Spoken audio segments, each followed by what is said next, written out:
What's up, the squad? Back with another video. I seen the titles going down. Make sure you hit the like button, hit the subscribe button, please. Y'all see it right here. Y'all see it. There has been multiple attempts on President Trump. You literally have Thomas Crooks and Butler, Ryan Ralph, this golf course. Multiple plots by Iran. There's a gunman at Mar-a-Lago, and now at the White House Correspondents' Dinner. I'm not gonna lie. Seeing like in the past, presidents, stuff like that, I truly feel like this is definitely the worst of the worst. It's definitely the worst of the worst. I feel like this is something that people will always talk about. I feel like I think it's pretty nice. I feel like it's pretty nice, and bad, obviously, at the same time. I know, don't hate me when I say this. But I feel like it's pretty nice because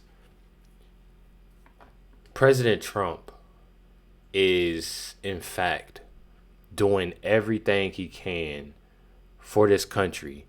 And there's been multiple attempts, and he's still doing his best. Still out, still doing what he needs to do. It is bad, though, because of not only the people that are doing this, but when you have the left that is making things 10 times worse when it comes down to it. I'm telling y'all. Karoline Leavitt is calling out Democrats by name who sparked the rhetoric leading to Saturday's attempt. Check it out. It's not just the media. It is the entire Democrat Party has made their pitch to voters across the country that Donald Trump poses an existential threat to democracy, that he is a fascist, and that they compare him to Hitler. I mean, these are despicable statements that the American people have been consuming for years. And so many mentally perturbed individuals are led to believe these words are truth and then are inspired to act on it. I have a whole host of examples that we can share with you after. It is pages and pages of major Democrat Party elected officials saying, such as Rep. Hakeem Jeffries just this month said, "We are in an era of maximum warfare everywhere all the time." Governor Josh Shapiro said heads need to roll within the administration. Senator Alex Padilla said people are, quote, dying because of fear and terror caused by the Trump administration. Senator Elizabeth Warren, President Trump is making the country look like a, quote, fascist state. Senator Adam Schiff saying President Trump using a dictator playbook. Senator Ed Markey calling President Trump a dictator, saying that this administration's actions are authoritarianism on steroids. Governor J.B. Pritzker, never before in my life have I called for mass protest disruptions. These Republicans cannot know a moment of peace. You have Rep. Presley saying, "We'll see you in the streets." Rep. Monica McIver, a Democrat representative on Capitol Hill, "We will not take this shit from Donald Trump. He thinks he's a dictator. We are at war."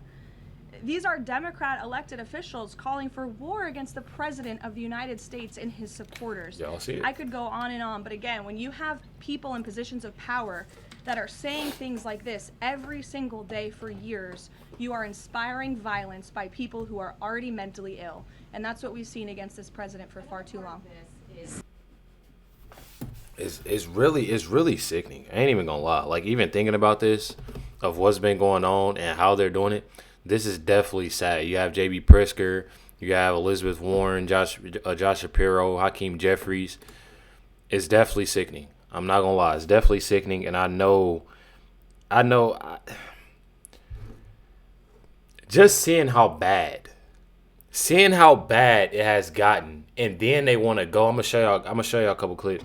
Then they want to go, and call Karoline Leavitt a lie, and this, that, and that. Like, it's truly sad, and that's why I try my best to put out these videos and do what I need to do each and every day, so people can see, just how bad it is, and to get the truth out, because I truly feel as if people will see something and run with it when they say, "Oh, they're just telling lies," or "We're not doing this," and that's just them. They're trying to distract you and this, that, and the other.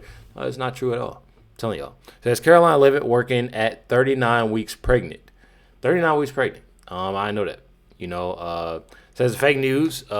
Basically calls them out. Calls the fake news out to their faces for instigating another attempt on President Trump. Check it out. And while we are blessed to have a fearless president, we should not live in a country where such constant fear of political violence permeates our society every single day. We can and we should have fierce disagreement in this country. As you all know, we disagree often, myself in this role and all of you in the news media. But those disagreements must remain peaceful. Debating, peaceful protesting, and voting are how we need to settle disagreements, not bullets. Nobody in recent years has faced more bullets and more violence than President Trump. This political violence stems from a systemic demonization of him and his supporters by commentators, yes, by elected members of the Democrat Party, and even some in the media. This hateful and constant and violent rhetoric directed at President Trump day after day after day for 11 years has helped to legitimize this violence and bring us to this dark moment. Those who constantly falsely label and slander the president as a fascist, as a threat to democracy, and compare him to Hitler to score political points are fueling this kind of violence.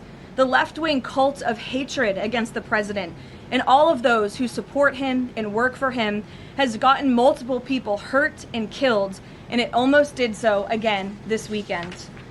When you read the manifesto of this shooter, ask yourselves, how different is the rhetoric from this almost assassin than what you read on social media and hear in various forums every single day?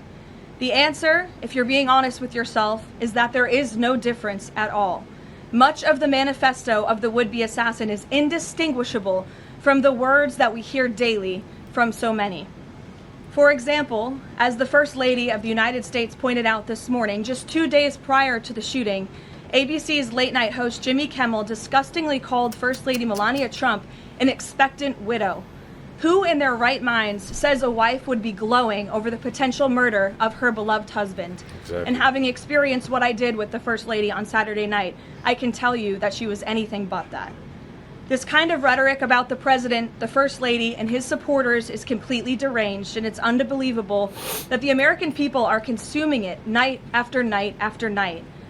As President Trump said on Saturday night at this podium, we as Americans must recommit ourselves to resolving our differences peacefully and uniting around the shared values that make our country great. The deranged lies and smears against the president, his family, his supporters have led crazy people to believe crazy things, and they are inspired to commit violence because of those words. It has to stop. It definitely has to stop. I'll tell you that much. It has to stop. And I'm gonna tell y'all right now, for the people that is protecting and thinking it's okay to support Jimmy Kimmel, shame on you. I should definitely say that. Shame on you. And I'm gonna get to that. Don't worry, I'm gonna get to that.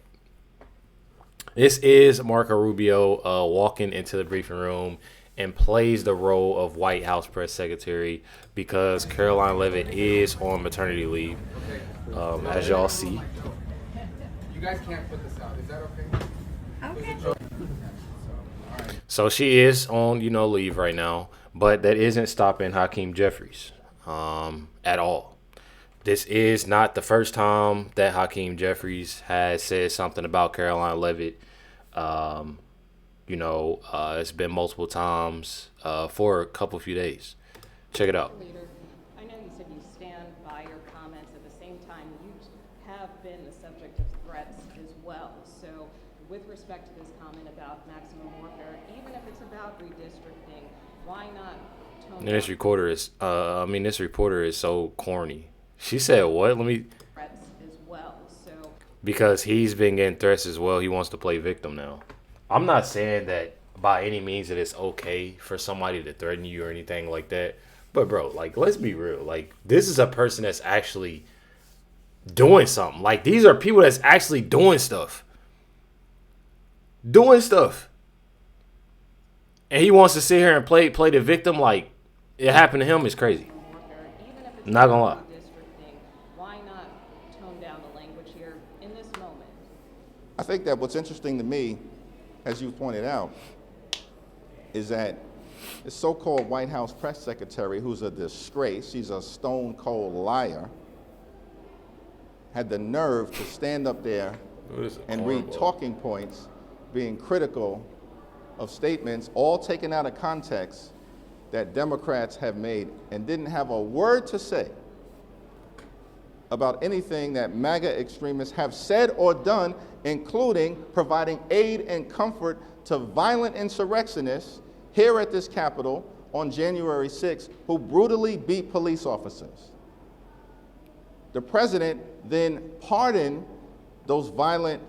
Can y'all tell me what does that have to do with the dinner and what they went through, and seeing how recently the left has been saying different things and inside, like I'm just rioters, many of whom have gone back into communities across the country to reoffend. And as you pointed out, one of whom threatened to kill me. He said, kill the terrorist. Where did that language come from? What Republicans use that language? Why did that pardon? I can't keep on listening to him. He sound like a robot or something when he talks. He be pissing me off. I'm telling y'all, bro. Like, yeah, I'm for real. Like, he's just negative. He's truly negative. So Hakeem Jeffries is melting down over how successful President Trump has been. This is funny. This is funny. I'm not gonna lie.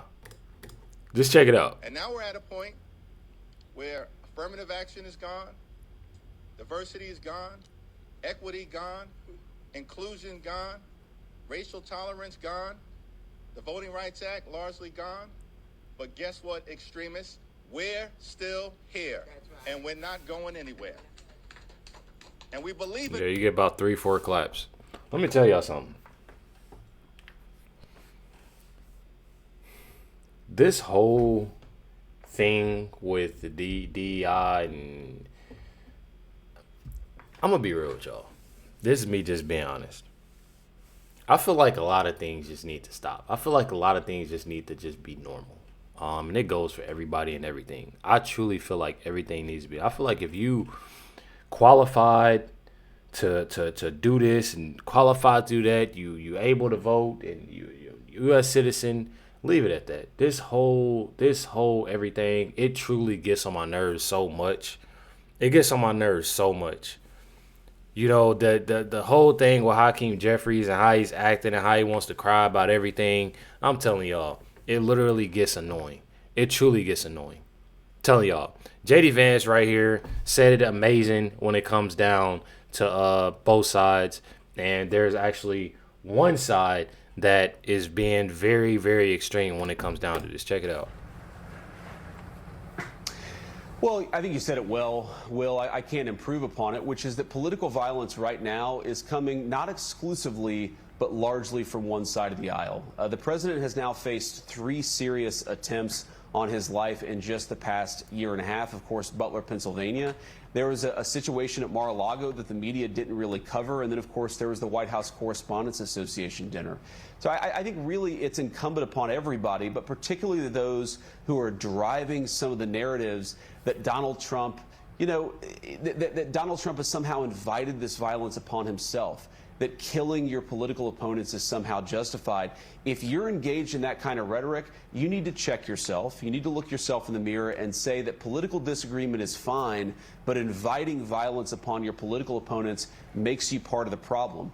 Of course, our mutual friend, Charlie Kirk, was gunned down not even a year ago. And immediately after that happened, you saw some mainstream voices on the left pivot not to the fact that Charlie was a good husband and father, not to the fact that he was going and taking his message to campuses and talking to people, both those who agreed with him, but also those who disagreed with him. You saw people come out and say that somehow it was justified, or that somehow Charlie Kirk believed this bad thing that you're not supposed to believe, which is implicitly justifying the person who murdered him. Why can't we all just say, disagree aggressively? That's part of the beauty of the American system if you've got to, but we don't accept political violence in our system. And if you're part of the left wing in this country, you got to look yourself in the mirror and say, why is it that so many of the people who are firing guns at their political opponents agree with my perspective and listen to the same sources of information that I listen to? Maybe that suggests the left has got to tone down the rhetoric a little bit. I certainly hope they do, because look, I love the president. Obviously, I love my family. We don't want this violence in our country. But the last thing I'll say, Will, is look, this is fundamentally, the president has such a good attitude about this, where he says the reason they come after him is because he's doing big things. Exactly. And I'm going to show y'all that clip. But before I do that, I definitely want to say, too, you mentioned Charlie Kirk. One thing about it is that they think it's funny. They truly think it's funny. And it's definitely sickening. It's definitely sickening that they do this. I feel like no matter what, and I feel like this is something that they need to change, and God sees all. I truly feel like it's not funny at all, when stuff like that happens. I don't feel like it's right. I definitely don't feel like it's right. They sit there and laugh and make jokes, and wish upon, President Trump to be unalived and things like that, or when Charlie Kirk, was unalived, you had people saying some disgusting things. I'm telling y'all, it's definitely, insane. You got it right here. Says Jimmy Kimmel is still crying about Trump, demanding he be fired, and while doubling down on his disgusting, expectant widow, jokes. Literally right after, this attempt. Says, bro, you are the one making jokes about the president, being on live TV. Trump can joke about his own age all he wants. You're just bitter, unfunny hack who got exposed, for the garbage that he pushes every night. Gunther Eagleman. Check it out, President Trump. They were married for 63 years. And excuse me if you don't mind. That's a record we won't be able to match, darling. I'm sorry. Just not going to work out that way. Wait a minute. Did he just make a joke about his death? Only Donald Trump would demand I be fired for making a joke about his old age, and then a day later go out and make a joke about his own old age. Let me tell y'all something. That's him saying it. That's him saying it. That's just like if you was to say something like that and joke about you, and that's you saying it. But to have somebody saying it and him before and doing it, like I truly, yeah, he needs to be fired. I'm not even gonna lie, definitely. And it's getting serious. That says the Trump FCC is now dropping the hammer on ABC and Disney license following unfunny host Jimmy Kimmel. Check it out. Now the FCC, which regulates broadcast television, is ordering Disney, ABC's parent company, to file for renewal of its TV station licenses within 30 days, citing concerns with the company's diversity, equity, and inclusion efforts. ABC-owned station licenses were originally up for renewal between 2028 and 2031, according to reports. The filing does not mention Kimmel, but reads in part, the FCC has been investigating Disney's ABC stations for possible violations of the Communications Act of 1934 and the FCC's rules, including the agency's prohibition on unlawful discrimination. The FCC determines that calling in Disney's ABC licenses for early renewal at this time under the Communication Act's public interest standard is essential within the meaning of agency regulations. FCC Chairman Brendan Carr discussed it on a podcast with Katie Miller, who is married to White House Deputy Chief of Staff Stephen Miller. There's evidence suggests that Disney, literally was, dividing and categorizing employees based on race and gender, and potentially, we'll see what the evidence establishes, ultimately giving different opportunities to people based on their race or gender or other protected class. And we're going to get some more discovery from Disney on that, but that could raise character questions about the company long term. Trust and believe. It's going to be some stuff that's been going on, and that's why I showed y'all, with Hakeem Jeffries said it.